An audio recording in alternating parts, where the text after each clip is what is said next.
Happy Black History Month. This is the first of the month, February the 1st. February the 1st, okay? This is the first of the month. This is Black History Month, all right? So throughout the month of February, Black history is celebrated, okay? So first and foremost, before I get started on the topic today, I want to give credence to the ancestor, Carl G. Woodson, because if it wasn't for him, there would be no Black History Month.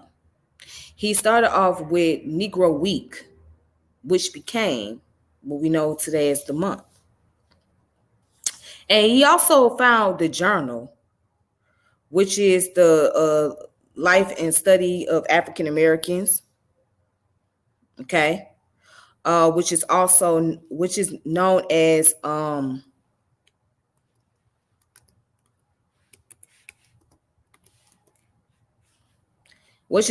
ASALA. So ASALA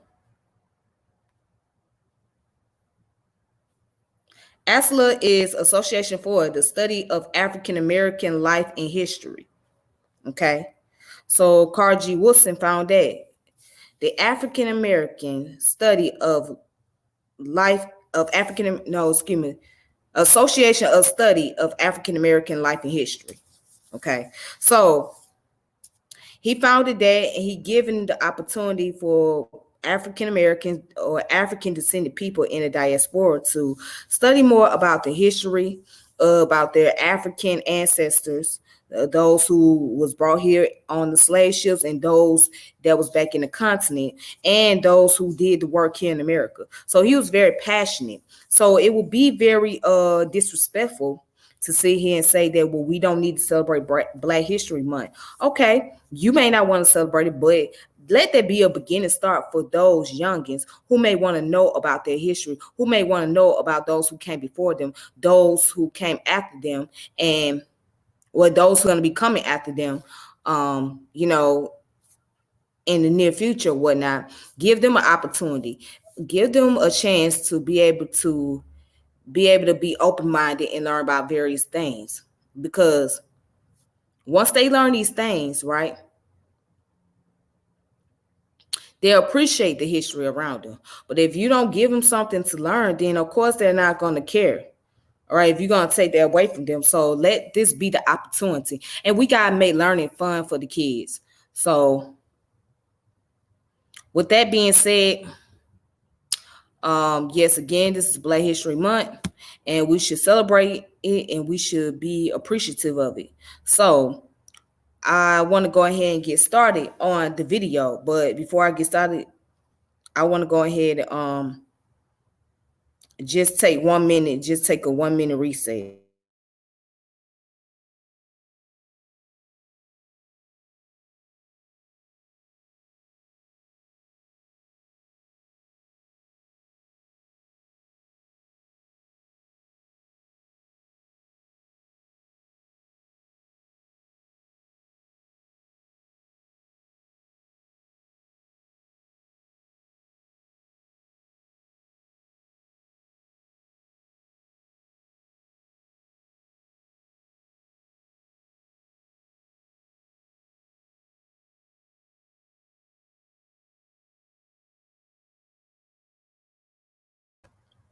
All right, so let's get started.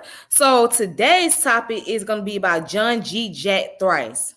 So this topic was introduced to me by someone in my comment section. Okay, he happened to be a frequent watcher of my YouTube channel. So this person was telling me about Jack Trice, but when I looked it up on YouTube, I didn't know who the person was. Then I did my homework assignment and I said, well, this would be a good topic to talk about on Black History Month. So Jack Trice was a African-American football player. It was the first African-American football player that played for Iowa State University. However, there was tragedy that took place on the field. So he didn't get a chance to actually play throughout the whole entire game because of a tragic incident which led to an injury that was the cause of his death, and it ended his career. So there's a stadium in Iowa that's named after him called Jack Trice Stadium. All right. So Iowa State was playing against Minnesota, and it will be years before they play against Minnesota again because of his death. Because of his death. So it took them years to play against the team. All right, but the Jack Trice Stadium is named after him to honor his legacy, honor his memory. All right, he was only 21 years old, very young. So we're gonna go ahead, right? What I want to do is go ahead and share some information on who was John Trice, and then I have some books or some sources that you guys can look into reading materials.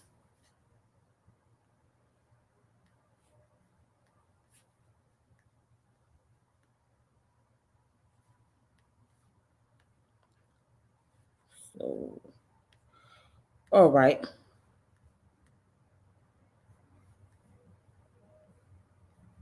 So here it is, Jack Trice. So who was Jack Trice? So John G. Jack Trice was a football player who became the first African American athlete for Iowa State College. Thrice died due to injuries suffered during a college football game against the University of Minnesota on October the 6th, 1923. He is the namesake for the Jack Thrice Stadium, Iowa State's football stadium. All right. So he was born on May the 12th, 1902, and he died October the 8th, 1923. Okay. So he was born in Hayrum, Ohio.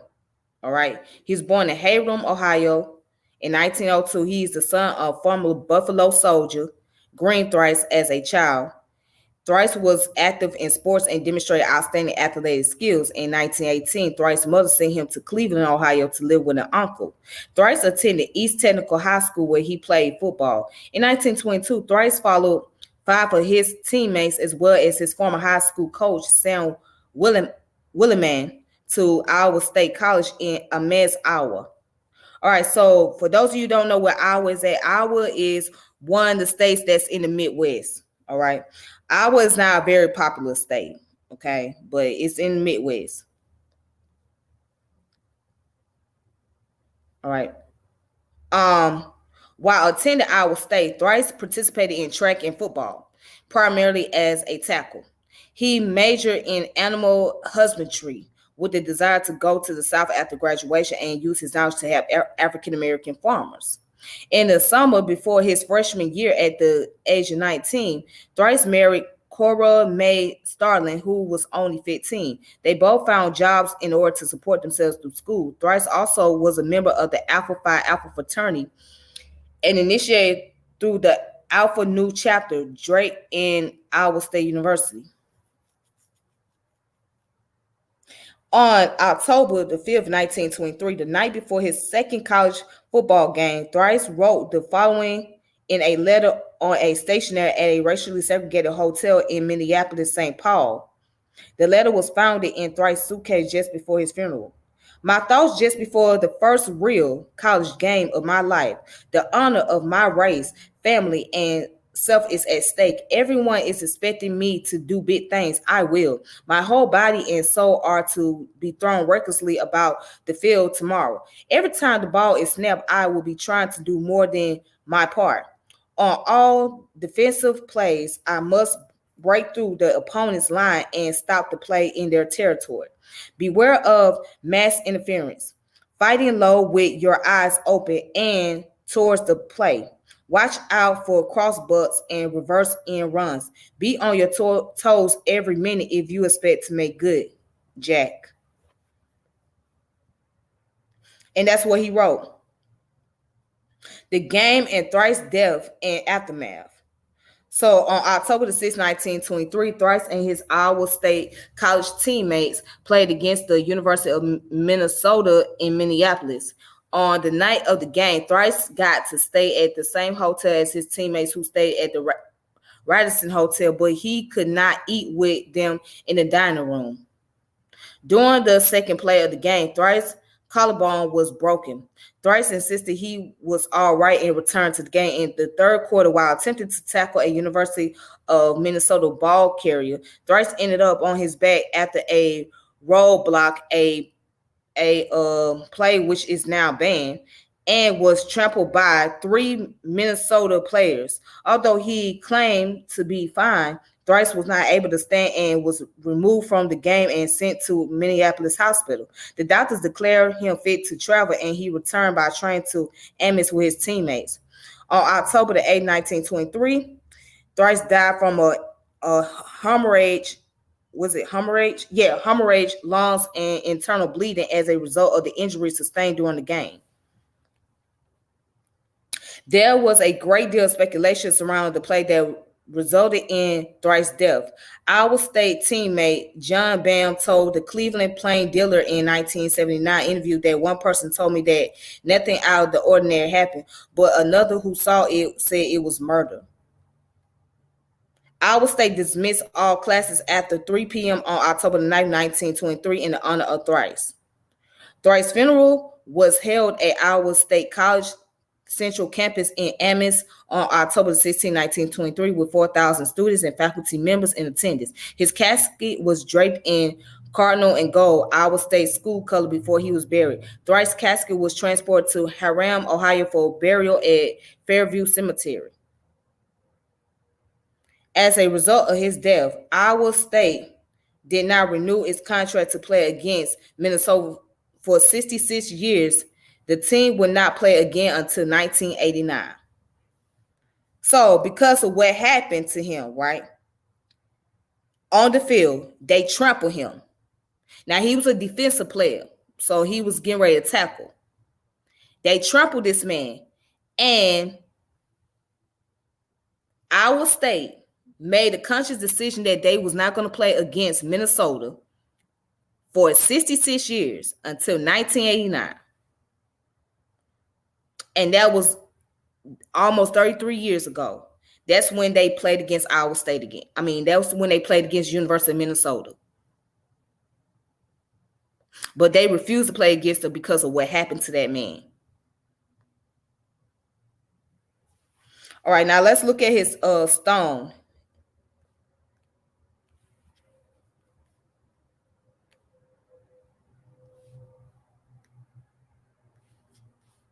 All right, it says the Curse Motel, Minneapolis, October the 5th, 1923, to who it may concern. My thoughts just before the first real college game of my life. The honor of my race, family, and self is at stake. Okay. Everyone expected me to do big things. I will. My whole body and soul are to be thrown recklessly about on the field tomorrow. Every time the ball is snapped, I will be trying to do more than my part. On all defensive plays, I must break through the opponent's line and stop the play in their territory. Beware of mass interference. Fight low with your eyes open and towards the play. Roll block the interference. Watch out for cross butts and reverse end runs. Be on your toes every minute if you expect to make good. And this was him. He wrote this. And it says on October the 6th, 1923, Jack Trice played his only major football game in a game in which he was fatally injured. His first black athlete became the only student to die competing for Iowa State. Jack's strong character and values were attested by his fine, brief record as an athlete and student, by the praise of all who knew him, and by a letter he wrote on the night before his tragic game.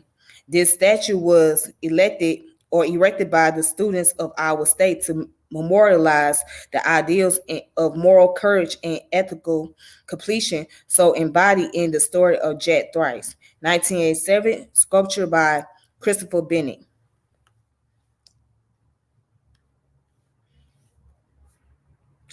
Yep. So in 1973, Jack Trice's legacy was renewed and a promotion began to name Iowa State new stadium after him. In 1974, Iowa State University student body government voted unanimously to endorse this effort. In addition, the Jack Trice Stadium Committee compiled more than 3,000 signatures from supporters. However, an Iowa State University ad hoc committee voted to advise then Iowa State University President W. Robert Parks to name the stadium Cyclone Stadium. In 1984, the stadium was named Cyclone Stadium and the playing field was named Jack Thrice Field. The ISU student body government wanted to do more to honor Thrice, raise money to erect a statue of Thrice in 1987. Due to the persistence of the student body, government, students, alumni, faculty, and staff, and other supporters, including public figures such as Paul Newman, Hubert Humphrey, and Nikki Giovanni, the football stadium at Iowa State University was finally named Jack Thrice Stadium in 1997.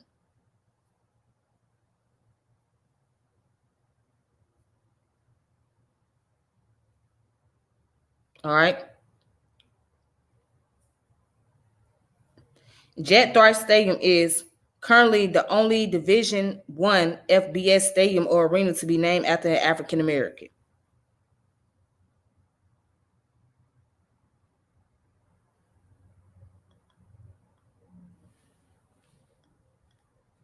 All right. Though the statement is disputed, Jack Thrice is believed by some to be the innovator behind the shovel, shuffle, or shuttle, or Utah pass, a short forward pass generally to the running or up back behind the line of scrimmage. According to legend, Thrice conceived the concept and presented to coach Sam Williman. When Williman attempted to play in a game against Drake later that year, the ball was dropped and the official incorrectly called it a fumble. The play was not used again and disappeared from college football until it was resurrected by Jack Trice at the University of Utah in 1957. In 2015, the story of Jack Thrice was being shopped around to movie studios with the hopes that a film is made. A successful stage play debut in 2010. All right, so here's some more information at the bottom.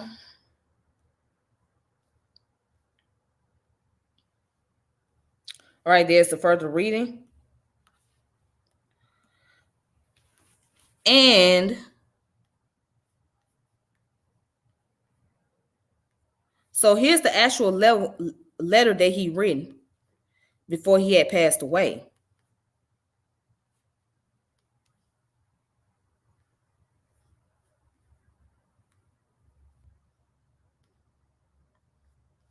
All right, so this is the letter that he had written before he died. Okay. And it was at Curtis Hotel in Minneapolis. This is his handwriting. This is his manuscript.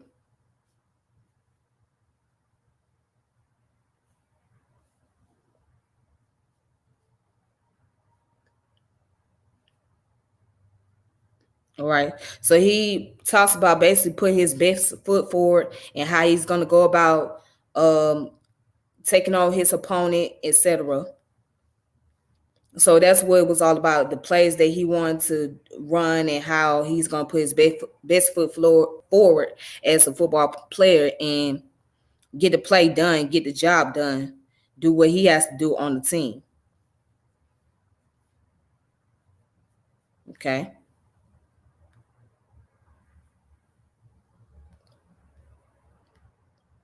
And that could be found on ourculture.gov, ourculture.gov. That's where it can be found. Then I have another article.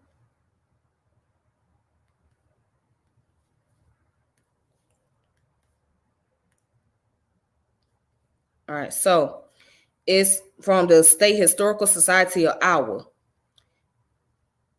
Iowa Department of Cultural Affairs, the Annals of Iowa, right? It came out in fall of 2010 by Dorothy Schroeder, The Life and Legacy of Jack Thrice. Okay.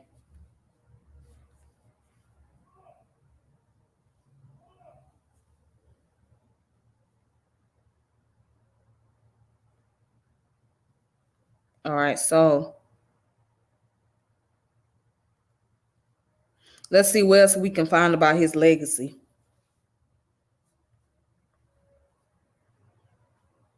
So it says the young man who died 2 days after playing his second varsity football game was born in 1902. The only child of Green and Anna Thrice. His parents named him John G. Thrice, but apparently his nickname Jack was commonly used. His 4 grandparents had been slaves. So Jack's parents had settled in or near Hiram, Ohio, in extreme northeastern Ohio, some farmland, and eventually accumulated enough money to buy a small farm. Dr. Gaylord Bates, a boyhood friend of Jack's, wrote in 1956 that although the Thrice family was one of the few African Americans in Hiram, Jack experienced little or no racial prejudice there.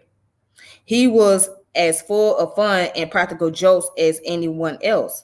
He could not be accused of any more devilry, and certainly no less than the rest of us engaged in. Bates added that Jack participated in Sunday school and Boy Scouts, and that Jack was always a part of our school parties in various homes, with never a thought of any difference of color or skin. Peace, Brother Chauncey. How you doing? Shout out to Brother Chauncey in the chat. Shout out to you, brother. Then it goes on to say, right, that if Bates' depiction of Hiram as insinuated from racial prejudice is accurate, the town was a highly unusual Midwestern community. In his study of African Americans in Ohio between 1915 and 1930, William W. Giffen makes clear that a solid color line existed throughout the state. He explained that the color line encircled all African Americans as one group, and all African Americans experienced manifestation of color prejudice, adding that the color line was strongest in southern Ohio but lessened as one moved north. World War I had brought many black migrants to Ohio. As a result, racial segregation and racial discrimination intensified in Ohio during and after the war. Although African Americans newcomers experienced discrimination in many areas, it was noticeably greater in housing, schools, public accommodation, law enforcement, and press coverage. Then it goes on to say that the Thrice family's experience need to be seen in the context of Ohio's race relation in general, but the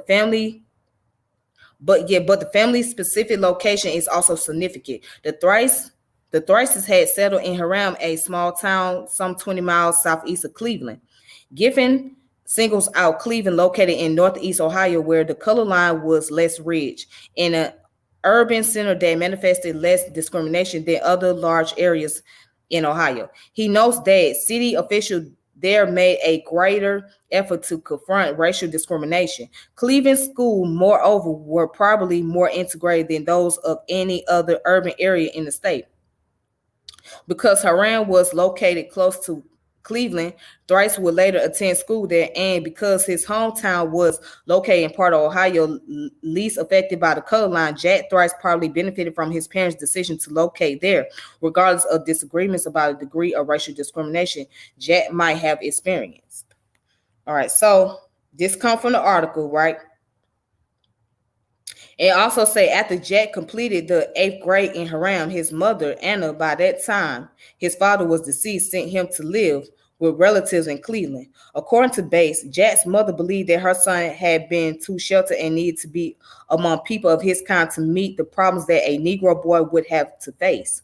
In Cleveland, Jack attended East Technical High School.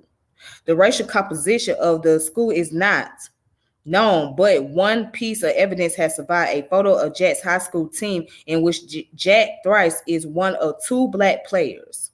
So therefore, there was some form of segregation. So once enrolled at East Tech, Jack excelled his studies and on the football field. Academically, Jack was described as having a very high scholastic standing. On the field, his high school team was depicted as a powerhouse, and Jack was described as having a brilliant record. In an interview for the Cleveland Plain Dealer in 1979, Jack's former teammate Johnny Bim recalled that no better tackle ever played high school ball in Cleveland. He had speed, strength, and smartness. Bim added that he and Jack shared a room on football trips, one to Seattle for a game billed as the National High School Championship. On the train, Bim knew exactly whom to sit with, because the waiters who were black always gave Jack double portion, and they give me extras too. During the summers, Jack worked on the roads outside Haram. After graduation, he went to work for a construction company. All right. So then it goes on to say that in 1922, Iowa State offered Jack's high school coach in Cleveland, Sam Williman, the job of head football coach. Williman invited 6 of his former players, including Jack and 2 brothers, Johnny and Norty Bim, to come to Ames with him and play for Iowa State, where Williman and his players arrived in Ames. Only a small number of African Americans played collegiate football anywhere in the nation. All right. So let's see. Let's go further down. Let's see what else we can find in this article.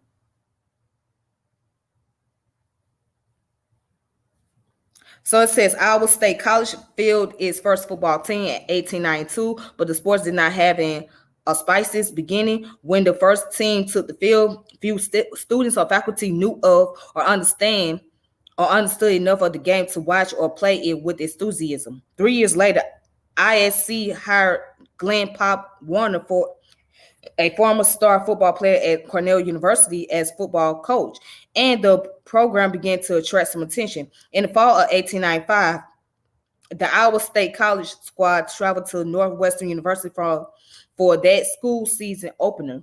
With Northwestern the big favorite to win, Iowa State scored a major upset, winning the game by a score of 36-0.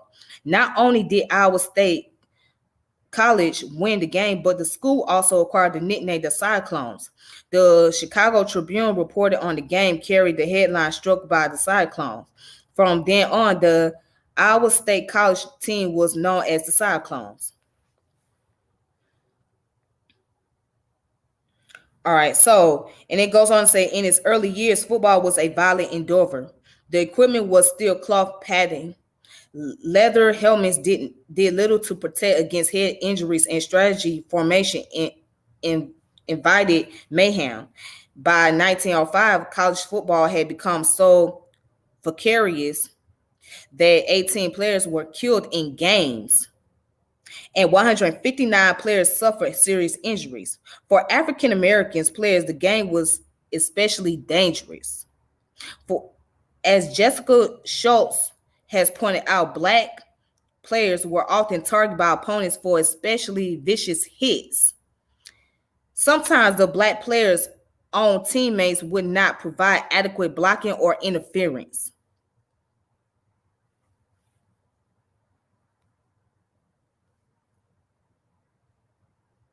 Resulting in injury. According to James Watterson, African Americans who played for predominantly white institutions faced extraordinary hazard and abuse. Let me just highlight that for a moment. African Americans who played for predominantly white institutions faced extraordinary hazard and abuse. That means they was going to more than likely deal with serious injuries. They was going to deal with serious injuries regardless, because of who they are. So the question becomes, what happened to Jack Trice? Was it racially motivated?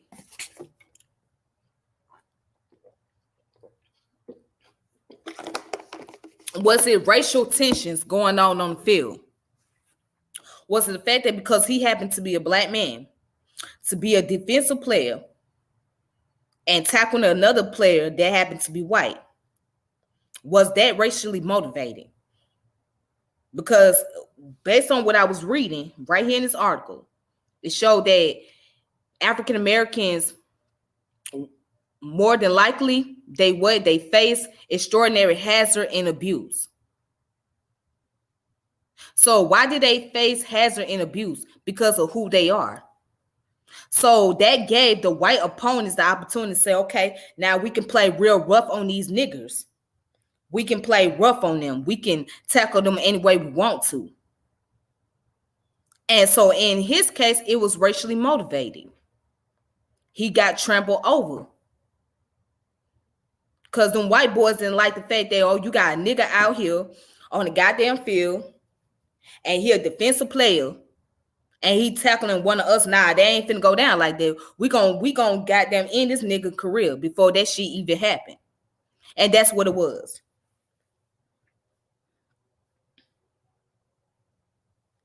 And Radisson adds that both on and off the field, black athletes led a marginal existence suffering from racial slurs and brutality and segregation. Let's highlight that.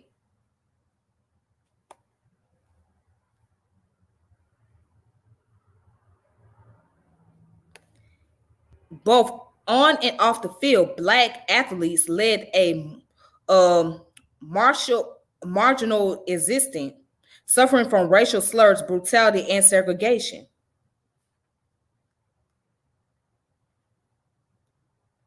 That's something to think about. So I'm zooming that up just a little bit. Just a little bit. All right, black athletes face other barriers as well. The so-called color line, the practice of either excluding African Americans from selected public activities or segregating them into separate programs or facilities, still existed in most northern institutions or higher learning in 1900. As Charles Martin has pointed out, the very existence of a color line probably discouraged many black athletes from even considering playing college ball, but becoming a member of a collegiate team did not guarantee that the athlete would compete in conference games. The existence of an unwritten rule, a gentleman's agreement, meant that northern teams were expected to bend their they were expected to bench their black players when playing southern teams. Northern teams were expected to bench their black players when playing southern teams. According to Jessica Schultz, the rule was widely accepted by northern teams in the early 1920s. In fact, college teams usually had no more than one or two black players on a team, and most had no black players at all.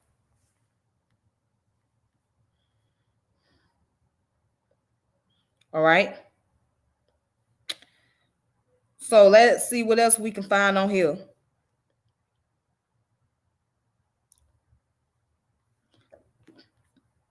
Let's go down. It says, when Jack Trice arrived at Iowa State in the fall of 1922, he entered a world with few other African Americans. Just 20 or so black students were enrolled at Iowa State College, a college around 4,500 students. The city of Emmaus had 6,240 residents, not including ISC students. With a total of 34 African Americans, the entire state included just over 19,000 African Americans, less than 1% of the state's total population. Trice also entered a world where blacks faced many restrictions. For example, African American students at ISC were not allowed to live in a school dormitory from the school's inception. Iowa State College was open to all races, but housing was another matter. Although formalized in writing, the school had an unofficial policy that barred students of color from living with white students. As President Raymond Pearson wrote in 1910, Negro students are entirely welcome at this institution. They have no discourtesy shown them by fellow students or others. On the other hand, he admitted it is not always easy for a Negro student to find rooming and boarding accommodation, except where there are enough to room and board together, as is the case with Filipinos and with students of other nationalities. Then it goes on to say, for Trice, employment would solve this housing problem. Once on campus, he had two jobs, working in the state gym and doing janitorial work at a local business. In a letter to Ames Tribune in 1976, Harley C. Boak, a contemporary of Jack's, explained that Jack had been employed as a custodian in one of the larger office buildings in downtown Emmaus. Boak added that this job provided living quarters for Jack. So as you can see, there was housing discrimination at our state university. So they didn't mind African American students coming there to attend, but they just was not going to offer housing. They was going to accommodate the white students first, because if they would have had accommodated the black students, then there would have been protests. Then there would have been students that would have been removed out the institution, and the institution would have lost money. So they played by the racial card game and said, well, we gonna let these black kids come in here, but they ain't gonna be able to get housing.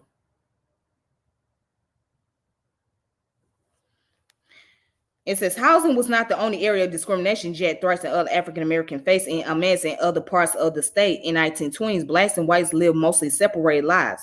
Legal barriers such as political disenfranchisement and exclusion of black children from public school had been eliminated by 1900, but economic and social barriers remained.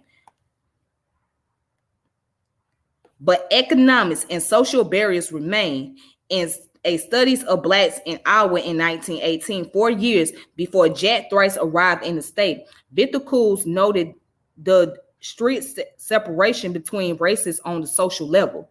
There is no instant on record in which the whites and blacks have come together for a social purpose. It is true that when some distinguished person of color is brought by some organization to Des Moines for the purpose of raising money for some project or others, such functions are attended by white persons who sympathize with the Negro, yet the number is in reality neglectable. Coles then pointed out specific areas of discrimination against black, particularly in Des Moines. They were refused service in most restaurants, given inferior seats in the theaters, and refused services in many hotels. Yep. Oh, it said throughout the state in 1920s, there were other reminders of the separation between blacks and whites, resting on the widespread view that blacks were inferior to white and were therefore second-class citizens. Let's highlight that. There go highlighted. Resting on the widespread view that blacks were inferior to whites and were therefore second-class citizens. In Des Moines and Waterloo, for example, housing covenants prevented blacks from living in certain parts of the cities. Sunset laws, which forbade African Americans to remain in communities after sundown, existed in at least a few our communities. In 1920s, the Ku Klux Klan operated throughout the state. Although Klan activities in Iowa were directed primarily against Catholics and foreigners, for blacks, the very existence of the Klan must have caused great fear.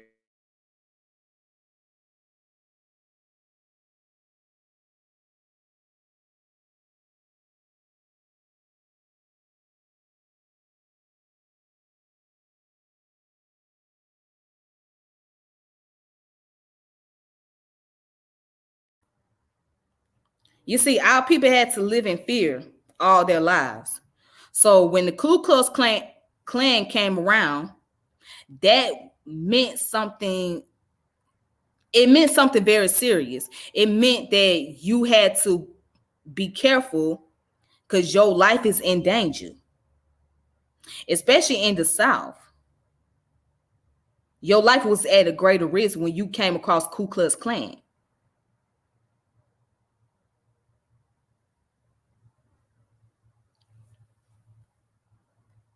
Blacks and whites were segregated in higher education too.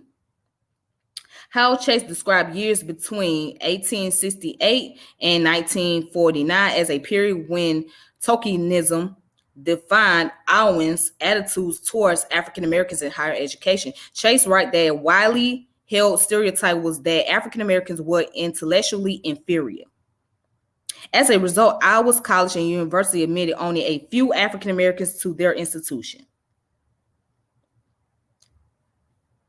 That's what they thought of us. That was the scientific racism at the time. They thought that blacks was too inferior to whites.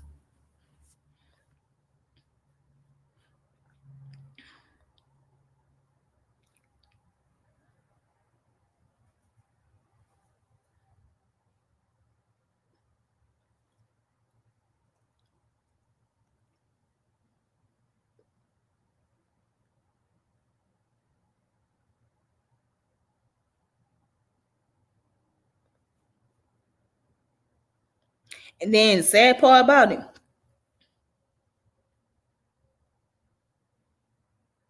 there you go right there, Jack Thrice, right there in the middle. He's the only African American. Everybody else is European. He's the only one right there in the middle.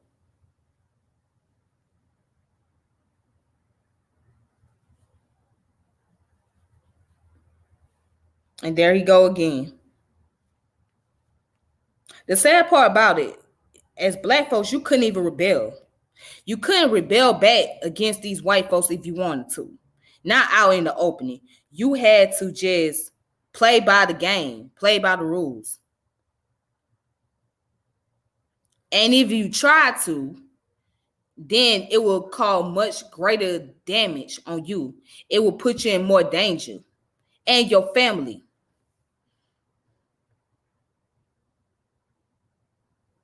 So, yeah, most black people could not rebel against the white folks no matter how they treated them. They couldn't rebel against them. That's the type of fear that was instilled in our people.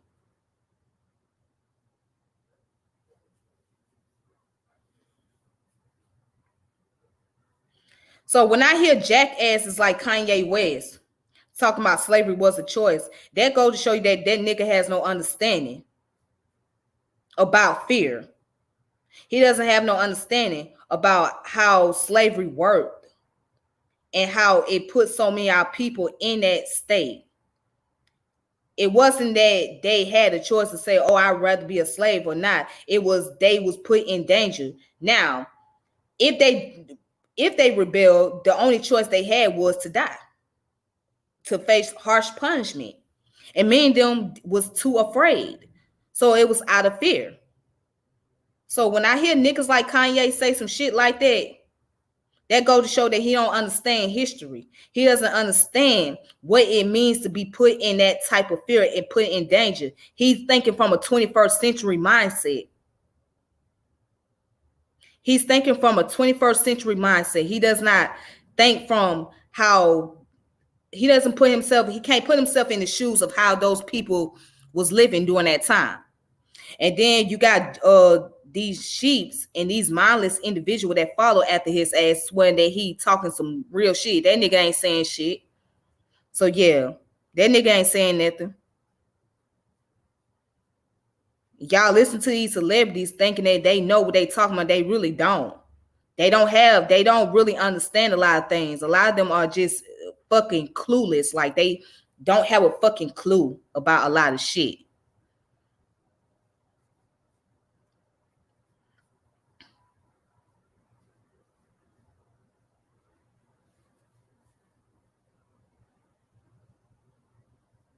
All right. So I'm just scrolling down.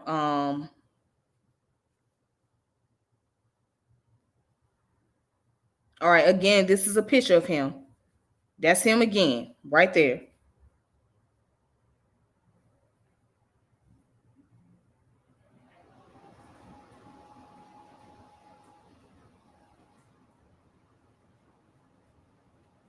All right, so there's many people that gathered to his funeral. Okay, they all gathered to his funeral.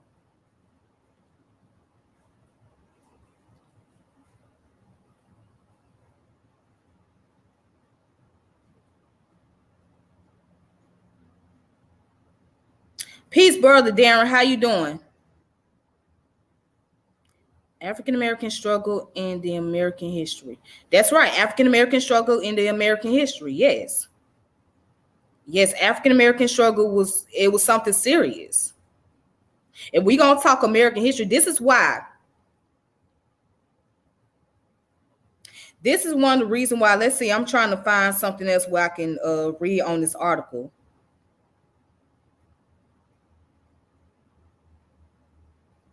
All right, I'm gonna give you some references I'm gonna give you some books. I'm gonna give you some books on this information.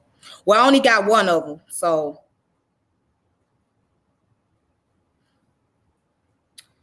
all right. So that's pretty much it. That's pretty much what I have for this article. So if you guys want to check out this article, just look up the Historical Society of Iowa, and it's called "The Life and Legacy of Jack Thrice from Dorothy Schroeder. Was it Dorothy Schroeder? Okay. All right. So yeah, look it up. Here's the information. Um, so I'm just going to stop there. But what I was going to say is, before I get to the source, see, it's funny when people talk about let's not deal with critical race theory. Well, why not? If you're not going to deal with critical race theory, then how are you going to deal with American history? So what do you want people to do? Be totally biased and just overlook the racial discrimination, how it has impacted us to this day? Is that what you want people to do?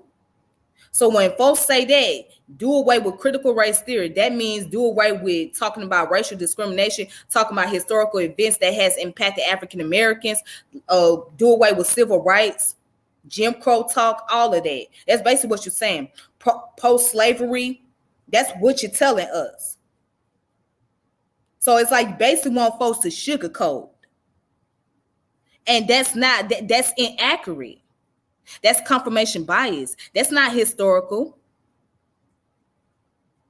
That's using confirmation bias. You can't just do that. If we're going to talk history, especially when it comes to African American, you have to be thorough about it. You have to go to the beginning, to the root cause of things, and look at the current situation and how we got into this present. You have to go to the origin. And no matter how painful it may be,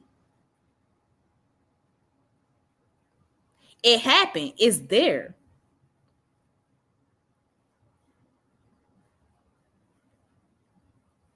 All right, I'm finna give you some books. Well, like I said, I only have one book up here, so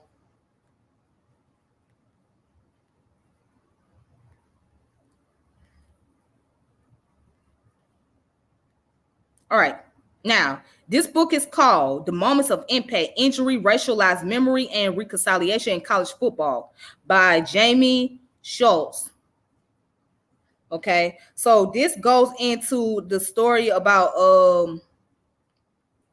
racism in college football. And of course, it talks about Jack Trice in here. So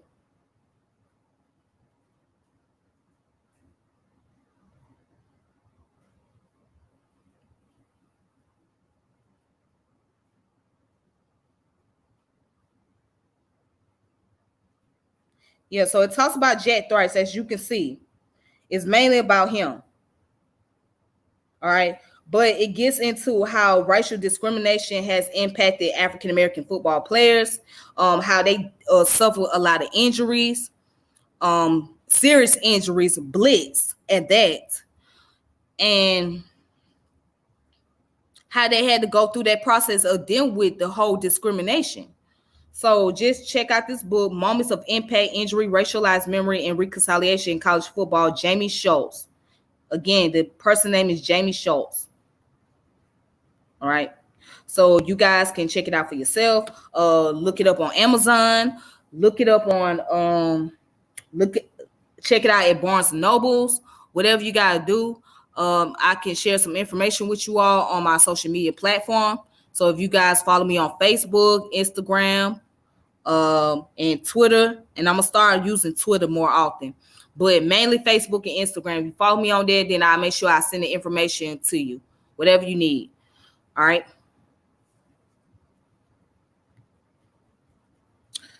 Okay. So that's all I have for Black history as far as this segment is concerned. So I'm gonna come back and do another segment later. But I hope you guys have a good one. And I hope you guys staying productive and take it easy on yourself. So with that being said, this is your girl Tiffany, and I'm logging off. So I want to thank everybody in the chat that's been watching, supporting my channel. Make sure you subscribe, hit the notification bell. Make sure you share the contents on here. And that's it. All right. So y'all take it easy. Peace and power, elevation be to all of you. This your girl, and I'm out. Deuces. All right.